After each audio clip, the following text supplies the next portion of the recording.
Hello दोस्तों। तो आज हम लोग पढ़ेंगे शिक्षा मंत्रालय, ठीक है ना। MPPSC असिस्टेंट रजिस्ट्रार के लिए। तो शिक्षा मंत्रालय भारत सरकार का तीसरा महत्वपूर्ण मंत्रालय है, शिक्षा मंत्रालय। तो इसे आप याद रखेंगे। पूर्व नाम क्या था इसका? मानव संसाधन मंत्रालय। इसका नाम 2020 में चेंज करके शिक्षा मंत्रालय कर दिया गया है, ठीक है।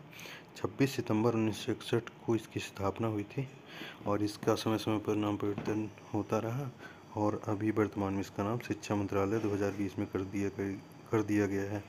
इसके अधीन भारत की संपूर्ण शिक्षा प्रणाली आती है। प्राथमिक, माध्यमिक और उच्च शिक्षा प्रणाली का स्वरूप, सिलेबस तय करने की जिम्मेदारी जो है शिक्षा मंत्रालय की ही है, ठीक है। यद्यपि स्कूल शिक्षा का पाठ्यक्रम आज तैयार करने के लिए प्रत्येक राज्य का शिक्षा बोर्ड उत्तरदायी है, तथापि मंत्रालय सिलेबस, संरचना आदि में एकरूपता के लिए राज्यों को निर्देश जारी कर सकता है, जो स्कूल शिक्षा बोर्ड को शिक्षा मंत्रालय निर्देश जारी कर सकता है सिलेबस संरचना के लिए, ठीक ना, एकरूपता के लिए। जैसे 2018 से NCERT सिलेबस की पुस्तकें सभी स्कूलों के लिए अनिवार्य कर दी गई हैं, ठीक है ना। शिक्षा मंत्रालय का मुख्य दायित्व उच्च शिक्षा का देश भर में समान रूप से प्रबंधन और विकास है, ठीक है ना। उच्च शिक्षा का देश भर में समान रूप से प्रबंधन और विकास है इसका मुख्य दायित्व है, ठीक है ना, उद्देश्य है। आप इसे याद रखेंगे।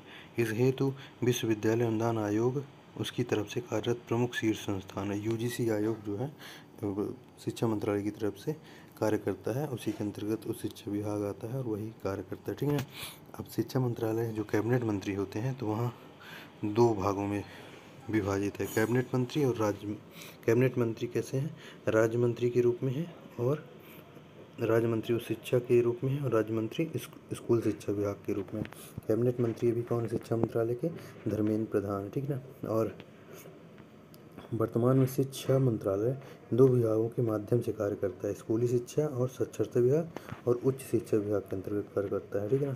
जहाँ स्कूली शिक्षा और साक्षरता विभाग का दायित्व देश में स्कूली शिक्षा और साक्षरता का विकास करना है, वहीं उच्च शिक्षा विभाग संसार में अमेरिका और चीन के पश्चात सबसे बड़ा उच्च शिक्षा तंत्र को संभालता है, ठीक है ना। तो अमेरिका और चीन के बाद भारत तीसरा उच्च शिक्षा मंत्रालय है जो संभालता है, ठीक है ना, उच्च शिक्षा के क्षेत्र में तंत्र है जो, ठीक है ना। स्कूली शिक्षा और साक्षरता विभाग का ध्यान शिक्षा की वैश्वीकरण और हमारे युवाओं को बेहतर नागरिक बनाने पर केंद्रित है। जो शिक्षा मंत्रालय का उद्देश्य है वह स्कूली शिक्षा और साक्षरता विभाग का ध्यान शिक्षा के वैश्वीकरण और हमारे युवाओं को बेहतर नागरिक बनाने पर केंद्रित है, ठीक है ना। इसके लिए विभिन्न नई योजनाएं शुरू की गई हैं और स्कूलों में छात्रों की बढ़ती संख्या के रूप में इन पहलों और योजनाओं के लाभ भी दिखने लग गए हैं, ठीक है ना। दूसरी ओर उच्च शिक्षा विभाग विश्व स्तर की उच्च शिक्षा और अनुसंधान देश में लाने लगा है, ठीक है ना। तो शिक्षा मंत्रालय दूसरे देशों की जो विश्व स्तर की उच्च शिक्षा और अनुसंधान को अपने देश में भी लाने लगा है और कार्य कर रहा है, ताकि भारतीय छात्रों को अंतर्राष्ट्रीय मंचों का सामना करने में कठिनाई न हो। भारतीय छात्रों को विश्व ज्ञान का लाभ प्राप्त करने में सहायता करने के लिए सरकार ने संयुक्त उद्यम स्थापित किए हैं और समझौता ज्ञापनों पर हस्ताक्षर किए हैं, ठीक है ना। इसे याद रखेंगे। मंत्रालय के मुख्य उद्देश्य देखेंगे, ठीक है ना। शिक्षा के लिए राष्ट्रीय नीति बनाना और सुनिश्चित करना कि इसका अक्षर से पालन हो। राष्ट्रीय नीति बनाना, जैसे राष्ट्रीय नीति अभी शिक्षा नीति बनी है 2020 की, अभी नई शिक्षा नीति है, ऐसे याद रखेंगे, ठीक है ना। नियोजित विकास, पूरे देश में इन क्षेत्रों सहित लोगों की शिक्षा तक पहुंच नहीं है, पहुंच का विस्तार और शैक्षणिक संस्थाओं की गुणवत्ता में सुधार करना भी इसका उद्देश्य है।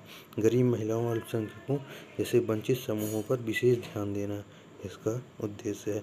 समाज के वंचित वर्ग के पात्र छात्रों को छात्रवृत्ति, ऋण, अनुदान आदि के रूप में वित्तीय सहायता प्रदान करना, यह भी इसका कार्य है, ठीक है ना। वंचित वर्गों के लिए छात्रवृत्ति, ऋण, अनुदान देना भी इसका कार्य है। ये इसके लिए कौन कार्य करता है? UGC आयोग कार्य करता है, ठीक है। देश में शिक्षा के अवसर बढ़ाने के उद्देश्य से यूनेस्को तथा विदेशी सरकारों के साथ मिलकर काम करने सहित शिक्षा क्षेत्र में अंतर्राष्ट्रीय सहयोग को बढ़ावा देना भी शिक्षा मंत्रालय का उद्देश्य है।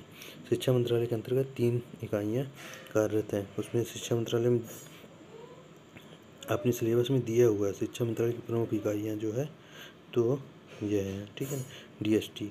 DST विज्ञान एवं प्रौद्योगिकी विभाग, DBT बायोटेक्नोलॉजी विभाग, NIC नेशनल इंफॉर्मेटिक सेंटर जो है, तो किसके अंतर्गत कार्य करता है? अपने शिक्षा मंत्रालय के अंतर्गत कार्य करता है। विज्ञान एवं प्रौद्योगिकी विभाग, इसकी स्थापना कब हुई थी? 1971 में, ठीक है ना।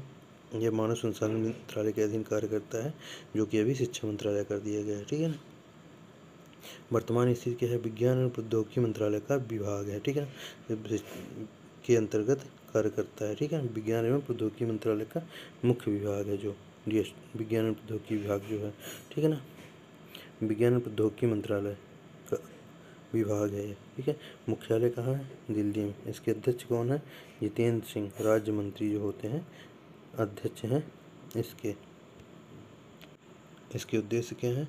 विज्ञान एवं प्रौद्योगिकी के नए क्षेत्रों को प्रोत्साहन मुख्य विभाग है, ठीक है ना। इसको देना विज्ञान एवं प्रौद्योगिकी संबंधी गतिविधियों को संबंधित एवं संवर्धित करने के लिए नोडल एजेंसी के रूप में यह काम करता है, विज्ञान एवं प्रौद्योगिकी विभाग, ठीक है ना। इसके अध्यक्ष कौन है? जितेंद्र सिंह है, यह याद रखेंगे करेंट में, ठीक है। तो कार्य दायित्व, विज्ञान एवं प्रौद्योगिकी संबंधी नीतियों का निर्माण करना इसका कार्य है, ठीक है ना, और दायित्व भी है। SACC, scientific advisory committee of cabinet से संबंधित कार्य भी यह करता है। विज्ञान इंजीनियरिंग काउंसिल से संबंधित कार्य भी यह करता है। विज्ञान प्रौद्योगिकी के नए क्षेत्र, नवाचार आदि को प्रोत्साहन देना भी इसका कार्य है। विज्ञान इंजीनियरिंग काउंसिल से संबंधित कार्य भी इसका कार्य है, ठीक है ना। DBT, बायोटेक्नोलॉजी विभाग, ठीक है ना।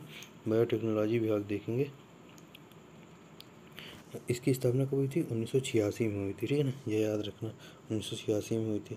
यह विज्ञान एवं प्रौद्योगिकी मंत्रालय के अधीन विभाग है। इसका संबंध मानव संसाधन मंत्रालय से भी है, ठीक है ना।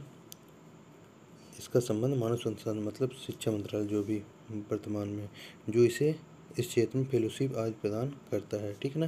1986 में इसकी स्थापना हुई थी। यह विज्ञान एवं प्रौद्योगिकी मंत्रालय के अधीन कार्य करता है, ठीक है। इसका मुख्यालय कहाँ है? नई दिल्ली में। अध्यक्ष कौन है? जितेंद्र सिंह है। जो विज्ञान एवं प्रौद्योगिकी विभाग के हैं वही बायोटेक्नोलॉजी विभाग के भी हैं, ठीक है ना। और इसकी DBT की स्थापना 1986 में, और इसकी स्थापना कब हुई थी? आप लोग बताएं, 1971 में, ठीक है, इसे याद रखना है। DBT की स्थापना 1986 में और विज्ञान प्रौद्योगिकी विभाग की स्थापना 1971 में, ठीक है। मुख्यालय नई दिल्ली में। अध्यक्ष जितेंद्र सिंह है, ठीक है ना। उद्देश्य क्या है इसका? उद्देश्य इसकी क्या है? बायोटेक्नोलॉजी के क्षेत्र में शोध को नई ऊंचाई देना, ठीक है ना। संपदा निर्माण के सबसे महत्वपूर्ण संशोधन के रूप में बायोटेक्नोलॉजी को नया स्वरूप देना। सामाजिक न्याय, बायोटेक्नोलॉजी का उपयोग, ठीक है ना, का उपयोग भी इसका उद्देश्य है, ठीक है। अब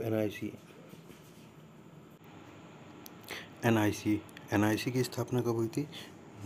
1976 में। NIC की फुल फॉर्म क्या है? नेशनल इंफॉर्मेटिक्स सेंटर, तो इसे याद रखेंगे, आ सकता है, ठीक है। तो E-गवर्नेंस प्रणाली का निर्माण और क्रियान्वयन करना इसका उद्देश्य है, ठीक है ना। रूपरेखा कार्यक्रम क्या है इसका? ICT नेटवर्क और डब द्वारा केंद्र सरकार सभी राज्य सरकारों, सभी संघ क्षेत्र और जिला प्रशासन को परस्पर ई प्रणाली से जोड़ने का काम करेगी, ठीक है ना। CSC, सिटीजन सर्विस सेंटर की स्थापना और उनके मध्य से सभी जन सूचनाओं को मुहैया कराना इसका क्या है? उद्देश्य है, ठीक है ना। ICT सर्विस के तहत राष्ट्रव्यापी संचार तंत्र का